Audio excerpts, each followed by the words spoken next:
এ বেটা রুটি আছে একটা, আমরা মানুষ হলাম 3 জন, এই একটা রুটি 3 জনে খামু কেমনে? আরে এটা দিয়ে 3 ভাগ কর। হয় না, এটা 3 ভাগ করিস না, আমার কাছে একটা বুদ্ধি আছে। আর বুদ্ধি হলো আমরা 3 জন ঘুমায় থাকবো, যে সবচেয়ে বেশি ভয়ঙ্কর স্বপ্ন দেখবো রুটির ওই খাইবো। আচ্ছা ঠিক আছে, এটাই বলো, তাইলে আমরা ঘুমাই।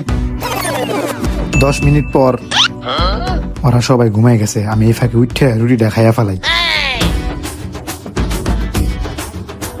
যাক, রুটি খাওয়া শেষ, এখন আবার ঘুমায়া যাই। 3 ঘন্টা পর। ওই আসি বই, আর কত ঘুমাবি? ওঠ। ওই বেটা কি হয়েছে তোর? ওই বেটা তুই জানোস আমি কত ভয়ঙ্কর স্বপ্ন দেখছি? আমি স্বপ্নে দেখছি আমি 3 আসমানের উপরে উঠছি আর নামতে পারি না।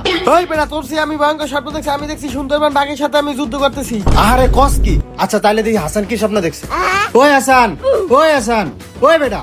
কিরে হেই বেটা, ডাকাটাই করতেছস, আর একটু ঘুমাইতে দে। ওই বেটা ঘুম পর আগে কি স্বপ্ন দেখছ? রে ভাই, স্বপ্নের কথা আর কি কমু, আমি কঠিন একটা ভয়ঙ্কর স্বপ্ন দেখছি রে। কি স্বপ্ন দেখছো ক? ভাই আমি স্বপ্ন দেখছি বিশাল বড় একটা দানব একটা লাঠি নিয়ে আইয়া আমারে কইতাছে, হাসান তুই চালু করে রুটি খা, নাইলে তোরে বাইরে মেরে এলাম। আমি তো ভয় ভাই ঘুমে থেকে উঠে রুটি খেয়ে লাইছি। কি রুটি খেয়ে লাইছস?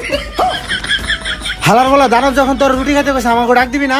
ভাই আমি তোকে 2 জনের অনেক ডাক দিছি, কিন্তু তুই হইলো 3 আসমানের উপরে ছিলি আর ও হইলো বাঘের লগে যুদ্ধ করতেছিল, তাই তোর আইতে পারস নাই।